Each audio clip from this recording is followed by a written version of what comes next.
this evening and for making this event possible. Before I begin, let's give a big thank you to the venue staff who have made this night such a celebration. Now, Zoran is about to join us on stage, but before he does, I want to say a few quick words of reflection and thanks and introduce a very special member of our team.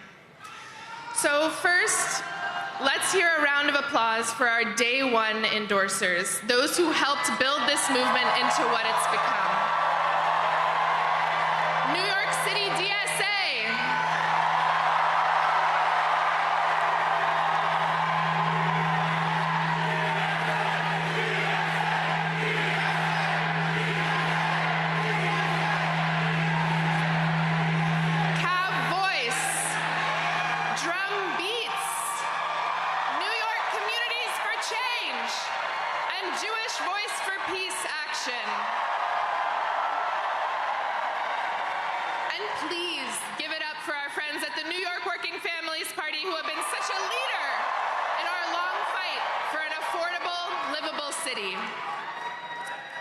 Now, do we have labor in the house?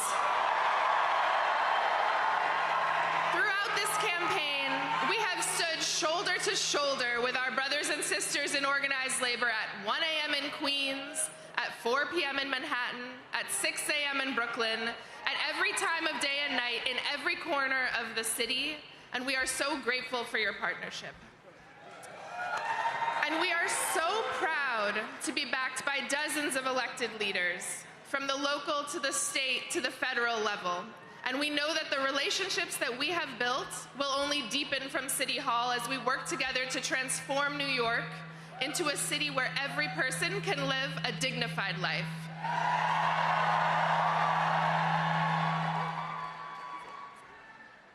I also want to thank our incredible campaign staff. You have sacrificed your social lives and your sleep schedules, and you have given so much to this movement, and then when Cuomo decided to get back into the race, you dug deep and gave more. I have been so honored to work with you, learn from you, and support you as you have faced unprecedented scrutiny and at times ugliness and threats from our opponents. You have built a historic campaign, so please give them all a round of applause.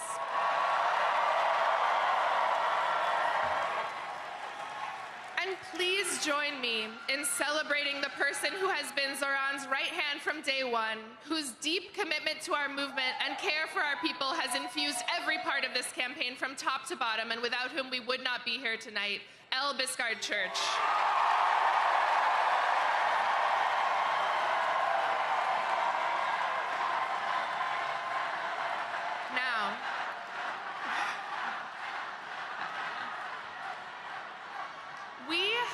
Been inspired by Zoran as a candidate, but I also want to speak to his strength as a person. He has led our team and this movement with grace, curiosity, good humor, and thoughtfulness. And this race has been difficult. He has been the subject of attacks and threats, but he has truly risen above it all to give us hope. So please join me in giving Zoran, our friend, a round of applause.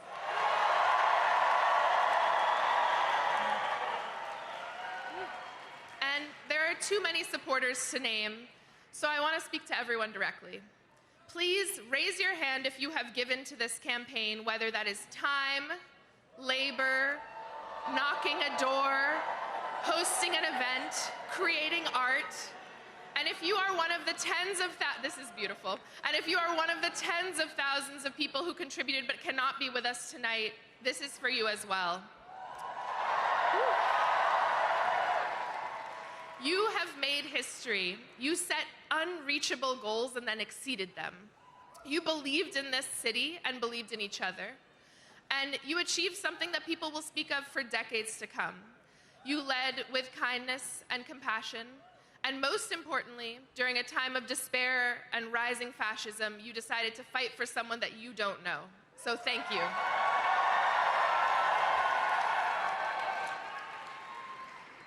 Friends, the scope of this campaign was truly unprecedented. We had hundreds of thousands of conversations with our neighbors, and trained leaders who will help us deliver our agenda for the next 4 years. But this record-breaking program did not come out of nowhere. It was the product of years of organizing and leadership development by New York City DSA and so many of our movement partners. And we were so fortunate to be led on this campaign by someone who has been a part of this work from the beginning. She led Julia Salazar's groundbreaking campaign in 2018. And since then has been behind the scenes in so many of our victories. If this campaign made you feel powerful, or taught you something, or showed you discipline, or brought you joy, you have this person to thank. She is caring, wise, and deeply committed to our movement. And I am sure she is backstage losing her mind at being called out like this. But I need everyone here to please join me in giving her the longest and loudest round of applause, our organizing director, Tasha.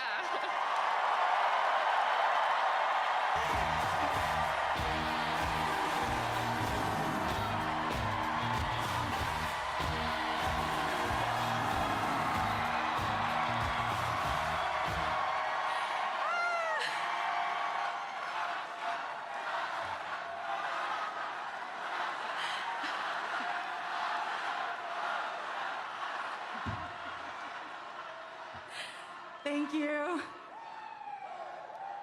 This is very exciting. Thank you, everyone. I'm Tasha, and I've had the honor of being the field director on this campaign. I first crossed paths with Zoran in 2017 on a city council campaign for Qadr al-Yatim in Bay Ridge. Zoran was the paid canvas manager, and I was volunteering on the campaign as a member of New York City Democratic Socialists of America. I don't think that we could ever have imagined that 8 years later, we would be here on election night for a mayoral campaign, 104,000 volunteers strong. 104,000 volunteers. We love numbers, we love metrics, but I want to talk first about what's behind those numbers. Every number is, in a way, an act of bravery. Door knocking is not the easiest thing. For many, including myself, it takes a moment of bravery at the beginning, asking a stranger something about their lives and sharing something about yours. Sharing what you want to see in the world, it can be daunting. Thousands of people did it. And every time, every volunteer went to a door and talked to a stranger, they offered their vision to that stranger and invited that stranger to be a part of shaping their vision. We love strangers. Every door knock and every phone call is a statement of belief that politics is for all of us. This campaign and this city is all of ours to shape. I also want to say something about field leads.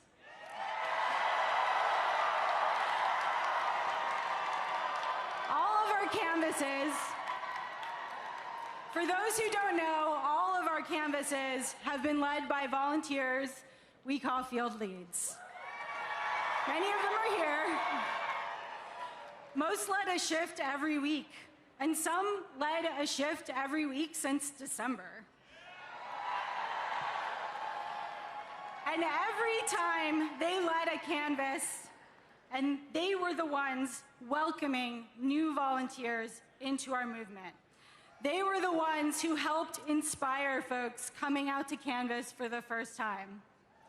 Without those 700 people who chose to step into leadership in an uncertain moment and try something new and scary, this field operation at this scale would not have happened. Those 700 people prove that leadership isn't about having all of the answers. It's about the willingness to step into the unknown and inspire others to imagine something better. So here are the numbers. Over 104,000 volunteers made over 4.4 million calls. At around noon today, a volunteer knocked our 3 millionth door. Over 700 field leads have led over 5,700 canvases in 243 neighborhoods. 6,568 voters signed up to volunteer on the spot when they were canvassed by somebody. 8,389 voters signed up to volunteer when they were asked by a phone banker. These are unprecedented numbers. The bravery that you all have shown, that this field operation carried across all 5 boroughs, is going to transform our city. What all 100,400 of us have accomplished has rewritten the possibilities of mass democratic action. And it doesn't stop tonight. We all know that we won't stop at electing Zoran. We will continue to fight to bring the affordable of New York City to life. I am so excited to do that with all of you. And now I'm so honored to introduce the person you've been waiting to hear. We've worked for many years to bring about change in New York City that it so urgently needs. He's been a friend, and he is the next mayor of the greatest city on earth, Zohran Mamdani.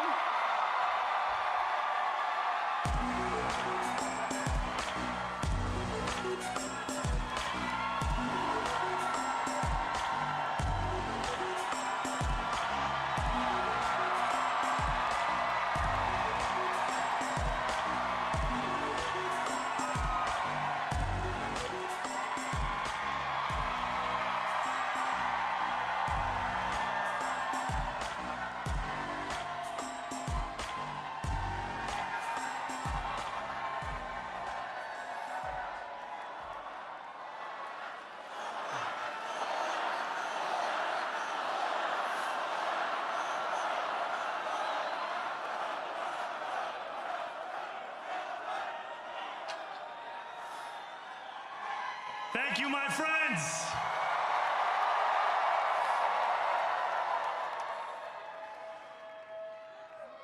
The sun may have set over our city this evening, but as Eugene Debs once said, I can see the dawn of a better day for humanity. For as long as we can remember, the working people of New York have been told by the wealthy and the well-connected that power does not belong in their hands. Fingers bruised from lifting boxes on the warehouse floor, palms calloused from delivery bike handlebars, knuckles scarred with kitchen burns. These are not hands that have been allowed to hold power. And yet, over the last 12 months, you have dared to reach for something greater. Tonight, against all odds, we have grasped it. The future is in our hands. My friends, we have toppled a political dynasty.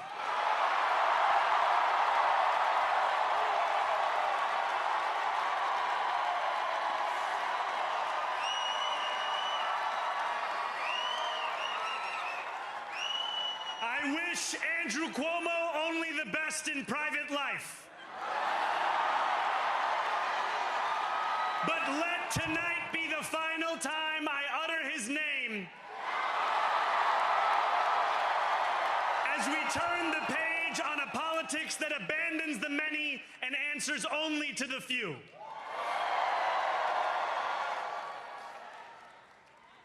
New York, tonight you have delivered a mandate for change, a mandate for a new kind of politics, a mandate for a city we can afford, and a mandate for a government that delivers exactly that. On January 1st, I will be sworn in as the mayor of New York City.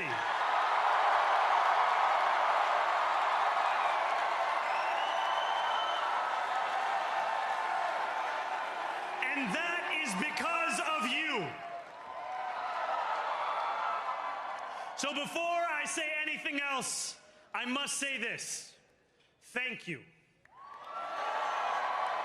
Thank you to the next generation of New Yorkers who refused to accept that the promise of a better future was a relic of the past. You showed that when politics speaks to you without condescension, we can usher in a new era of leadership. We will fight for you because we are you. Or as we say on Steinway, ana minkum wa ilaykum.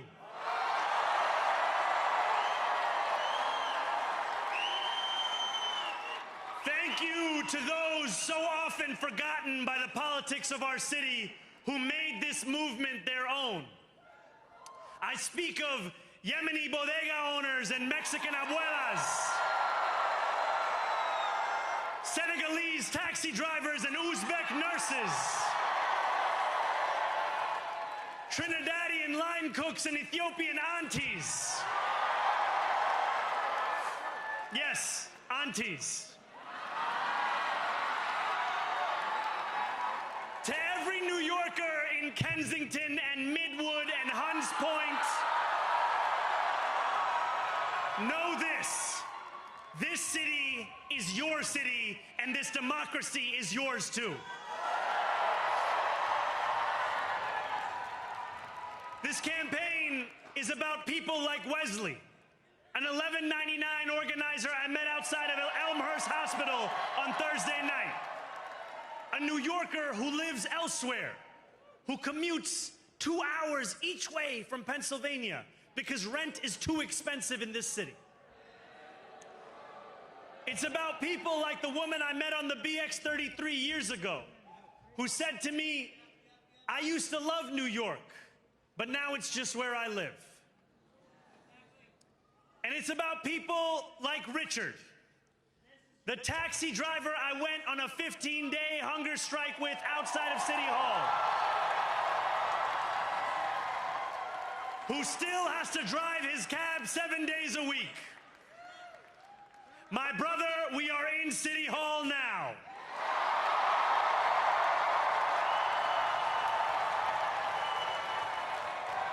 This victory is for all of them, and it's for all of you. The more than 100,000 volunteers who built this campaign into an unstoppable force. Because of you, we will make this city one that working people can love and live in again. With every door knocked, every petition signature earned, and every hard-earned conversation, you eroded the cynicism that has come to define our politics. Now, I know that I have asked for much from you over this last year. Time and again, you have answered my calls. But I have one final request. New York City, breathe this moment in. We have held our breath for longer than we know. We have held it in anticipation of defeat. Held it because the air has been knocked out of our lungs too many times to count. Held it because we cannot afford to exhale. Thanks to all of those who sacrificed so much, we are breathing in the air of a city that has been reborn.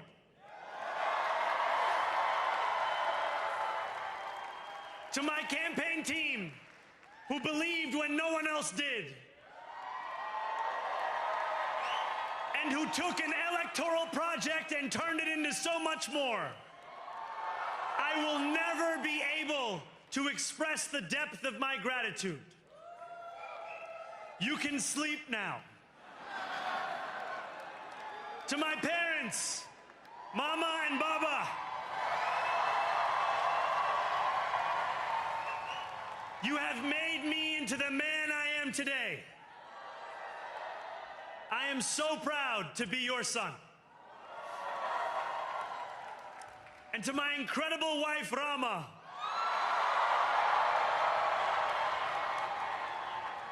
Hayati, there is no one I would rather have by my side in this moment and in every moment.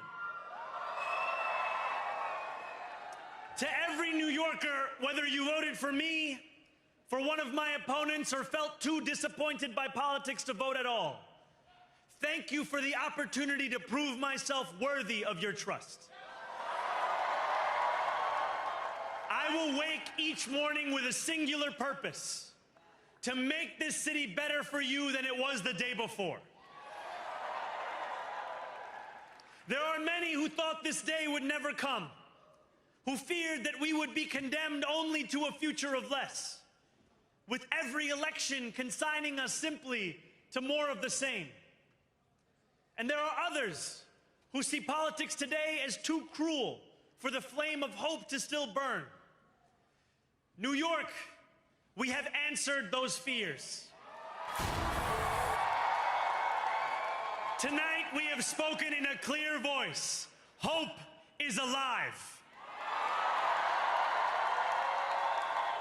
Hope is a decision that tens of thousands of New Yorkers made day after day, volunteer shift after volunteer shift, despite attack ad after attack ad. More than 1 million of us stood in our churches, in gymnasiums, in community centers, as we filled in the ledger of democracy. And while we cast our ballots alone, we chose hope together. Hope over tyranny. Hope over big money and small ideas. Hope over despair. We won because New Yorkers allowed themselves to hope that the impossible could be made possible. And we won because we insisted that no longer would politics be something that is done to us. Now it is something that we do.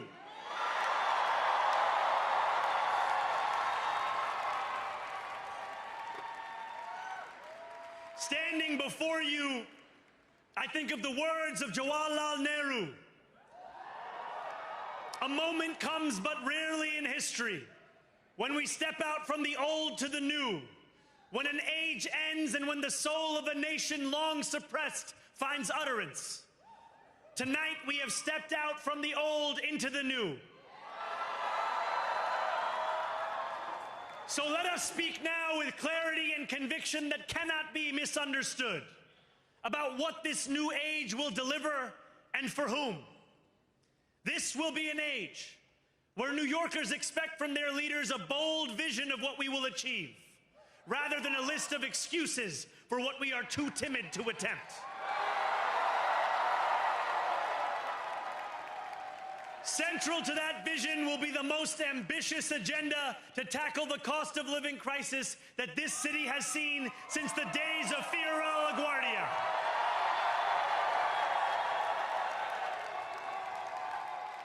An agenda that will freeze the rents for more than 2 million rent-stabilized tenants. Make buses fast and free. and deliver universal child care across our city. Years from now, may our only regret be that this day took so long to come. This new age will be one of relentless improvement. We will hire thousands more teachers. We will cut waste from a bloated bureaucracy. We will work tirelessly to make lights shine again in the hallways of NYC developments where they have long flickered. Safety and justice will go hand in hand as we work with police officers to reduce crime and create a department of community safety that tackles the mental health crisis and homelessness crises head on. Excellence will become the expectation across government, not the exception. In this new age we make for ourselves, we will refuse to allow those who traffic in division and hate to pit us against one another. In this moment of political darkness, New York will be the light. Here, we believe in standing up for those we love. Whether you are an immigrant, a member of the trans community, one of the many black women that Donald Trump has fired from a federal job, a single mom still waiting for the cost of groceries to go down, or anyone else with their back against the wall, your struggle is ours too. And we will build a city hall that stands steadfast alongside Jewish New Yorkers and does not waver in the fight against the scourge of anti-Semitism. Where the more than 1 million Muslims know that they belong. Not just in the 5 boroughs of this city, but in the halls of power. No more will New York be a city where you can traffic in Islamophobia and win an election.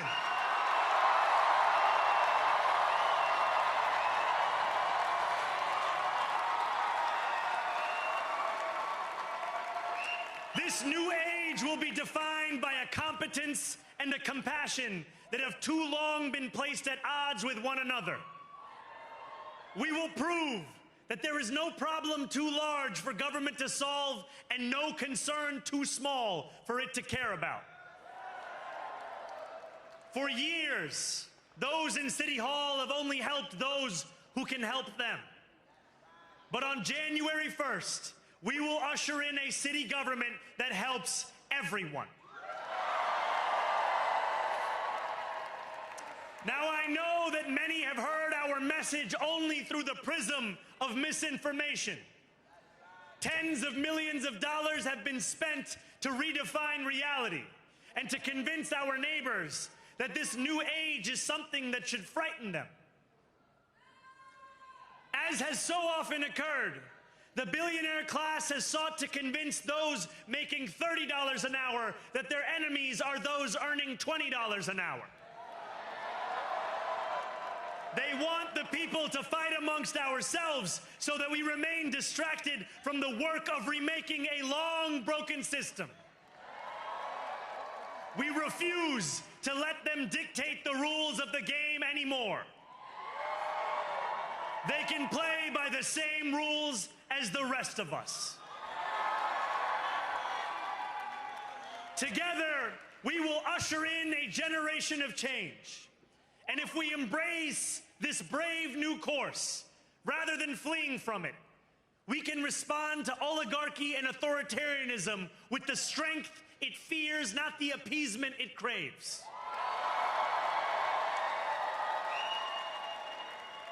After all, if anyone can show a nation betrayed by Donald Trump how to defeat him, it is the city that gave rise to him.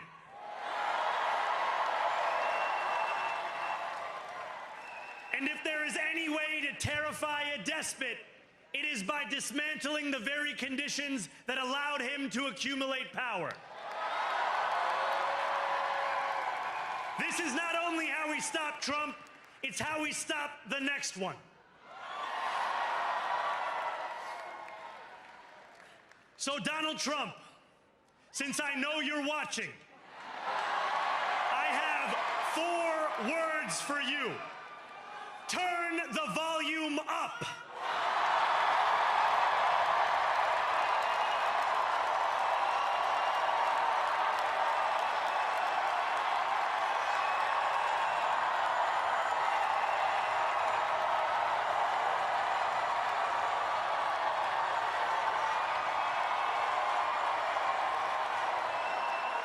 We will hold bad landlords to account because the Donald Trumps of our city have grown far too comfortable taking advantage of their tenants. We will put an end to the culture of corruption that has allowed billionaires like Trump to evade taxation and exploit tax breaks. We will stand alongside unions and expand labor protections because we know, just as Donald Trump does, that when working people have ironclad rights, the bosses who seek to extort them become very small indeed. New York will remain a city of immigrants, a city built by immigrants, powered by immigrants, and as of tonight, led by an immigrant.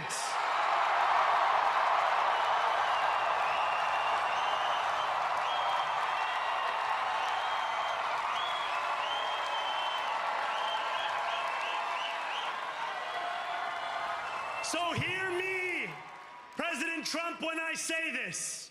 To get to any of us, you will have to get through all of us.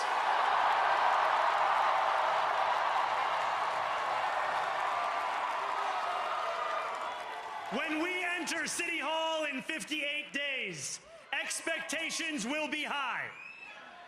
We will meet them.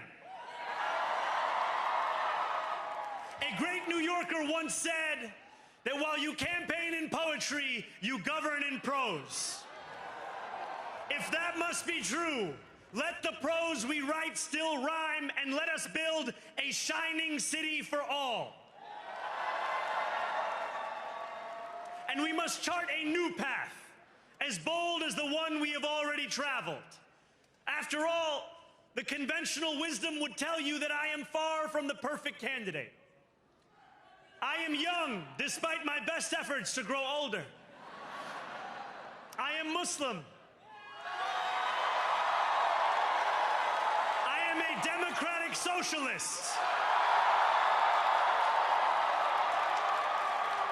And most damning of all, I refuse to apologize for any of this. And yet, if tonight teaches us anything, it is that convention has held us back. We have bowed at the altar of caution and we have paid a mighty price. Too many working people cannot recognize themselves in our party. And too many among us have turned to the right for answers to why they've been left behind. We will leave mediocrity in our past. No longer will we have to open a history book for proof that Democrats can dare to be great.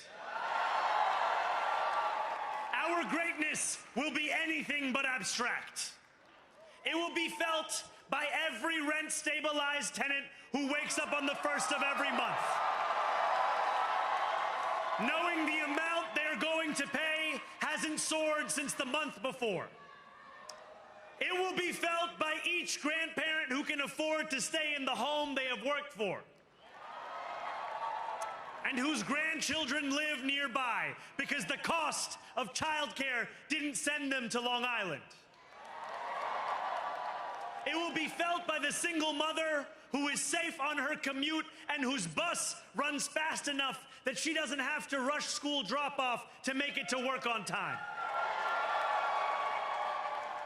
And it will be felt when New Yorkers open their newspapers in the morning and read headlines of success, not scandal. Most of all, it will be felt by each New Yorker when the city they love finally loves them back. Together, New York, we're going to freeze the... Together, New York, we're going to make buses fast and... Together, New York, we're going to deliver universal... Let the words we've spoken together, the dreams we've dreamt together, become the agenda we deliver together.